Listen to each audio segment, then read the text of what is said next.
روسی سفیر البرٹ خوریف نے نائب وزیر اعظم و وزیر خارجہ اسحاق ڈار سے ملاقات کی ہے۔ پاکستان اور روس کے دو طرفہ تعلقات اور باہمی تعاون کے امور پر تبادلہ خیال کیا گیا۔ اسحاق ڈار نے پاکستان روس دو طرفہ تعلقات میں مثبت پیش رفت کا خیر مقدم کیا۔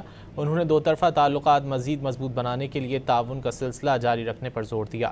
اسحاق ڈار نے علاقائی اختلافات کے حل کے لیے پاکستان کے موقف کا اعادہ کیا۔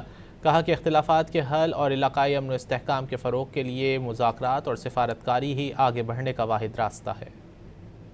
روسی سفیر البرٹ خوریف نے نائب وزیر اعظم و وزیر خارجہ اسحاق ڈار سے ملاقات کی ہے۔ پاکستان اور روس کے دو طرفہ تعلقات اور باہمی تعاون کے امور پر تبادلہ خیال کیا گیا۔ اسحاق ڈار نے پاکستان روس دو طرفہ تعلقات میں مثبت پیش رفت کا خیر مقدم کیا۔ انہوں نے دو طرفہ تعلقات مزید مضبوط بنانے کے لیے تعاون کا سلسلہ جاری رکھنے پر زور دیا۔ اسحاق ڈار نے علاقائی اختلافات کے حل کے لیے پاکستان کے موقف کا اعادہ کیا۔ کہا کہ اختلافات کے حل اور علاقائی امن و استحکام کے فروغ کے لیے مذاکرات اور سفارتکاری ہی آگے بڑھنے کا واحد راستہ ہے۔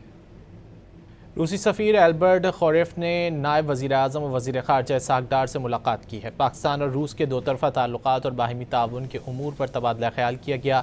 اسحاق ڈار نے پاکستان روس دو طرفہ تعلقات میں مثبت پیش رفت کا خیر مقدم کیا۔ انہوں نے دو طرفہ تعلقات مزید مضبوط بنانے کے لیے تعاون کا سلسلہ جاری رکھنے پر زور دیا۔ اسحاق ڈار نے علاقائی اختلافات کے حل کے لیے پاکستان کے موقف کا اعادہ کیا۔